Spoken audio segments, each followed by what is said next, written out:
No news only views.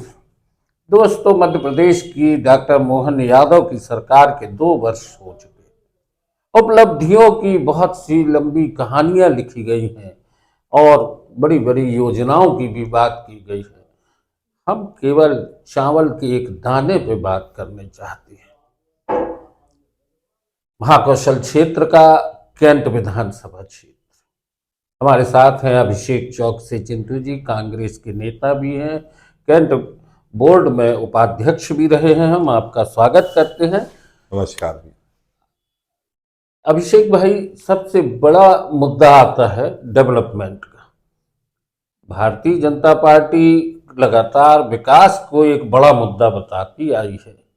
तो आपके विधानसभा क्षेत्र में, चूंकि यहाँ पे कैंट क्षेत्र भी लगता है और सिविल एरिया भी है, रांझी वाला, तो आपको क्या लगता है कि विकास की धारा यहाँ पर कितनी तेज प्रवाहित हो रही है?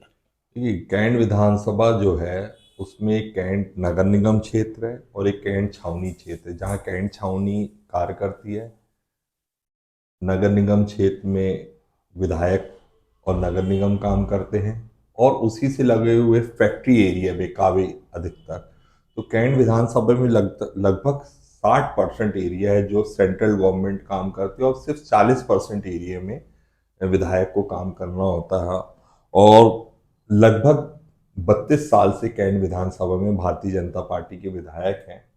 पहले हम अगर कैंट नगर निगम की बात करें तो जैसे स्वास्थ्य और शिक्षा की बात कर लें तो आप खुद स्वयं देख सकते हैं कैंट विधानसभा क्षेत्र के जो सरकारी स्कूल है, सरकारी अस्पताल है, क्या उनका डेवलपमेंट हुआ।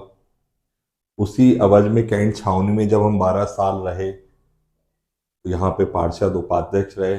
वो वो स्टैंडर्ड आप हमारे कैंट हॉस्पिटल का देख लीजिए, कैंट छावनी अस्पताल का, स्कूल का स्टैंडर्ड देख लीजिए। क्या विधायक महोदय उसी स्तर पे सरकारी जो स्कूल या हॉस्पिटल वो नगर निगम क्षेत्र के हैं जो उनके अंतर्गत आते हैं और उन्हें लगभग 12-15 साल हो रहे हैं उनको भी विधायक होते हुए, तो वो क्या वो डेवलपमेंट वहाँ करा पाए? तो सिर्फ बातें, वादों के साथ भारतीय जनता पार्टी के विधायक यहाँ पे हैं। अब कहावत है, अल्लाह मेहरबान तो गधा पहलवान। बस यही सब कहानियां चल रही हैं।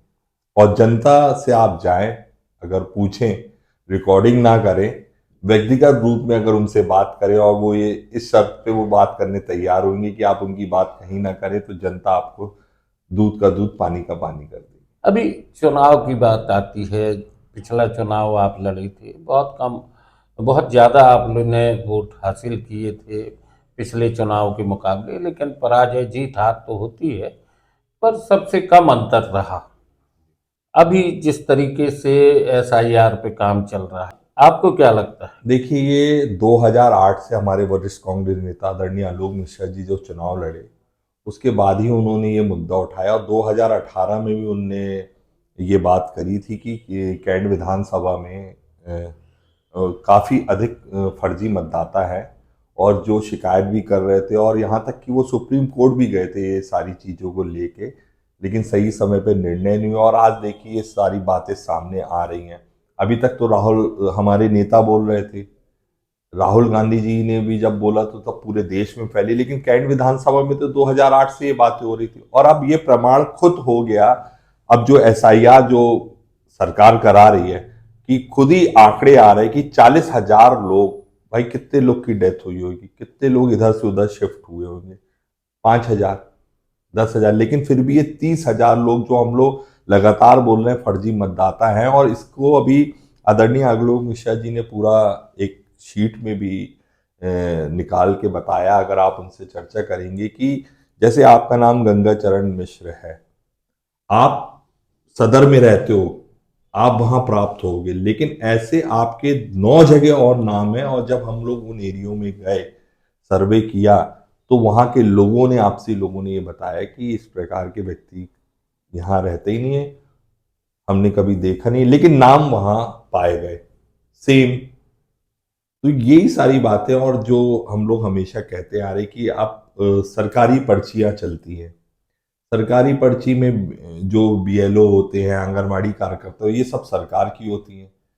एक गंगाचरण मिश्र जी को पर्ची मिल गई, लेकिन ये 9 जो नहीं मिलती है, ये सब सरकारी अधिकारी, मैं खुले तौर पे आरोप लगा रहा हूं उन पे कि ये सारे सिटी जो सरकार रहती है जिनकी, उनको ये पर्चियां दे देते हैं, और वो पर्चियों से आपको ना कोई आईडी की जरूरत पड़ती है, वो जाके वोट डालते हैं, और इसी तरह से भ्रष्टाचार करके, वोट चोरी करके ये चुनाव जीत रहे हैं। जिसका सामने एसआईआर, उनका खुद एसआईआर सामने बता रहा है, कैंट विधानसभा में ये 40,000 फर्जी मतदाता है, पाई ही नहीं गए, कट रहे हैं। दोस्तों, राजनीति पे जब बात होती है या विकास की बात होती है, मध्य प्रदेश की सरकार के 2 साल डॉक्टर मोहन यादव के हो चुके हैं। एसआईआर इसलिए बड़ा मुद्दा है क्योंकि पूरे भारत में एसआईआर की चर्चा भी हो रही है। अब आती है बात कैंट क्षेत्र की। आप कैंट के उपाध्यक्ष भी रहे, कैंट विधानसभा क्षेत्र है।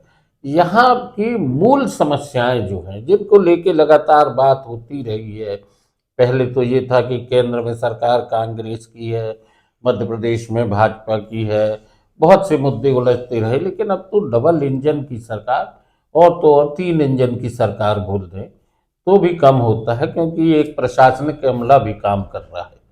तो क्या लग रहा है कि यहाँ के मूल मुद्दे क्या हैं? 93 से कैंट विधानसभा में भाजपा के विधायक मैं देख रहा हूं जब से होश संभाला है। लोकसभा में भी सांसद भारतीय जनता पार्टी के ही आ रहे हैं।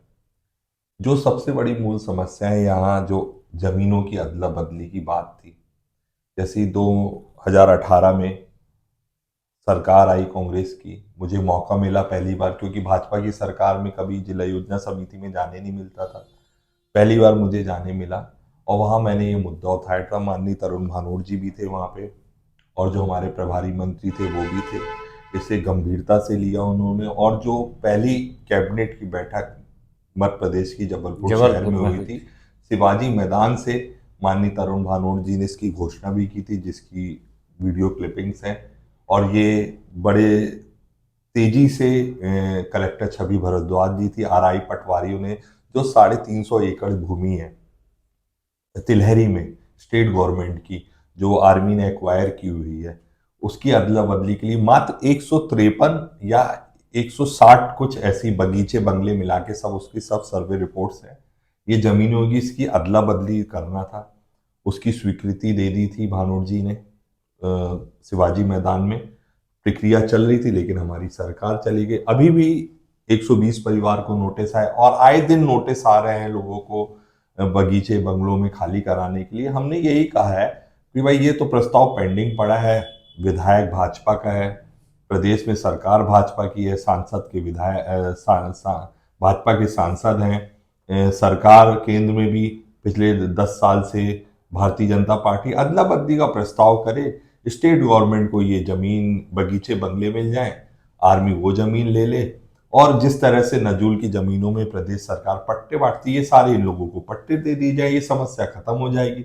लेकिन इनकी इच्छा शक्ति नहीं। जैसे जेएनआरयूएम आप देखिए, यूपीए की सरकार थी मध्य प्रदेश में, के हमारे आदरणीय कमलनाथ जी नगरीय प्रशासन मंत्री थे, हजारों करोड़ रुपए मध्य प्रदेश को दिया।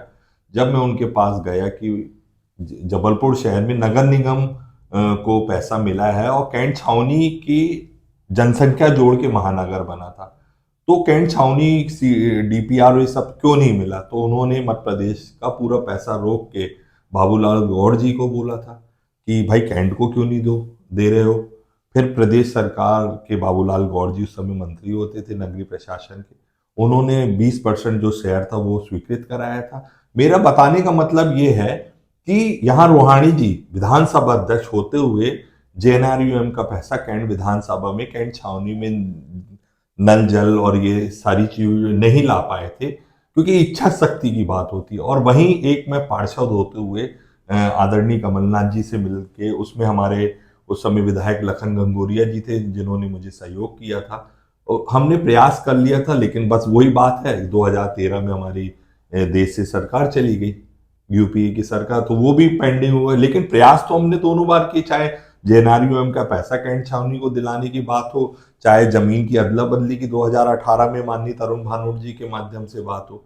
ये हम लोग की इच्छा शक्ति है, लोगों जो हमको जनता विश्वास करके जिताती है उनके लिए हम काम करने के लिए।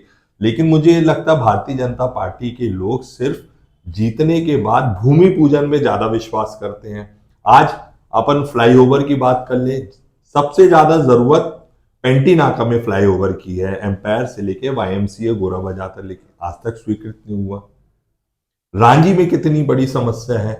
आज अभी देखिए बोर्ड के सदस्य कैंट के विधायक हैं और सांसद महोदय कितनी बैठक में जाते हैं।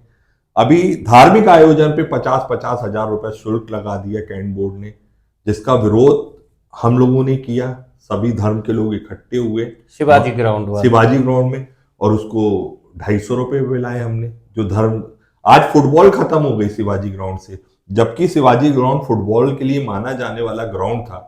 यहां से पूरे जबलपुर शहर के कई नौजवानों को नौकरियां मिली अपनी खेल स्पर्धा दिखा के, लेकिन 3,000 रुपए आज फुटबॉल जैसे खेल के लिए 3,000 रुपए पर डे डिस्ट्रिक्ट एसोसिएशन कहां से देगा। ये फुटबॉल उठ के अब कहीं शहर में चली गई, कहीं किनारे हो रही, पता ही नहीं चल रहा। नहीं तो यही भीड़ होती थी शिवाजी ग्राउंड में। आप रोजगार की बात देख लीजिए, आज आप सड़क में जो व्यापार करने वाले लोग हैं इनको एक हॉकर जोन बना के नहीं दिया, रोज घूम रहे हैं, रोज मेरे ऑफिस आ रहे हैं। तो ये विधायक सांसद सदस्य होकर ये बोर्ड बैठकों में नहीं जाते, आज अधिकारी अपनी मनमानी कर रहे हैं। कैंट की जनता त्रस्त है। आज टैक्स की बात ले लो, 2016 में हमने जो एरियस खत्म करवा दिया था वो पुनः एरियस लागू हो गया, और जो सरकारी दुकानें हैं जिनका मात्र 5 से 7% या 10% हर 5 साल में किराया बढ़ता था, आज 1,000% किराया बढ़ा दिया गया। लेकिन कैंट क्षेत्र के विधायक मौन है। तो ये जनता सब देख रही है। लेकिन और मैं स्पष्ट रूप से ये भी बता रहा हूं, जनता ने निश्चित तौर पे कांग्रेस को चुना होगा यहाँ पे। लेकिन जो ईवीएम मशीन है, जो बात आ रही है ईवीएम मशीन की, वोट चोरी की, ये वोट चोरी करके ये सत्ता में आ जाते हैं और इनको ये मालूम है हम तो जनता से जीत ही नहीं रहे, इसलिए जनता पे ध्यान नहीं देते। आप पूरे कैंट विधानसभा में देख लीजिए, अगर कैंट छाऊ ने सामुदायिक भवन बनाया, आज उसका उपयोग हो रहा, आप उनकी स्थिति देखिए। और वहीं विधायक मत से जितने सामुदायिक भवन बने, क्या आज वहां पे कोई भी कार्यक्रम हो रहा है क्या? एक अच्छा सा ऑडिटोरियम आप नहीं बना पाए। जब मैं कैंट बोर्ड में पार्षद था, उपाध्यक्ष था, हमने एक प्रस्ताव लाया कि कैंट छावनी के अंदर की जो कैंट बोर्ड की जमीनें जो आर्मी के अंदर है, जहां हम उसका उपयोग इसलिए नहीं कर पाते क्योंकि सिक्योरिटी पॉइंट ऑफ व्यू से हमें उसके अंदर जाने नहीं मिलेगा, तो वो सारी जमीन आर्मी ले ले। और जो मेन रोड से लगी आर्मी की जमीन है, जैसे गैरिसन ग्राउंड है, भैंसासुर रोड पे जो उनका एक एरिया है, वो एम्पायर टॉकीज दे दे। ये भी प्रस्ताव जीओसी तक गया, क्योंकि सांसद विधायकों का सहयोग कभी नहीं मिला। इसके कारण वो भी प्रस्ताव ऐसे ही कागजों में पहुंचे और खत्म हो गए वहां तक जाके।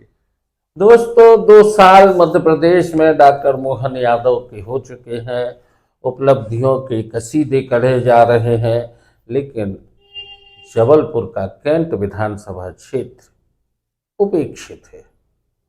ये माना जाए कि यहाँ पर दृढ़ इच्छा शक्ति की कमी है, या यूं कहें कि हमारे जनप्रतिनिधियों के द्वारा इस पर ध्यान नहीं दिया जा रहा। अभिषेक चौकसी जी वरिष्ठ कांग्रेस नेता भी हैं और कैंट बोर्ड के उपाध्यक्ष। आज इनसे बात की तो एक मुद्दा सामने आया कि नगर निगम और छावनी के बीच में एक जो बसाहट है वो कहीं ना कहीं घुट रही है। अपने अधिकारों के लिए, अपनी उपलब्धियों के लिए, अपनी ज़रूरतों के लिए। तो दोस्तों, नो न्यूज़ ओनली व्यूज़ पर आज बस इतना ही। बहुत बहुत धन्यवाद।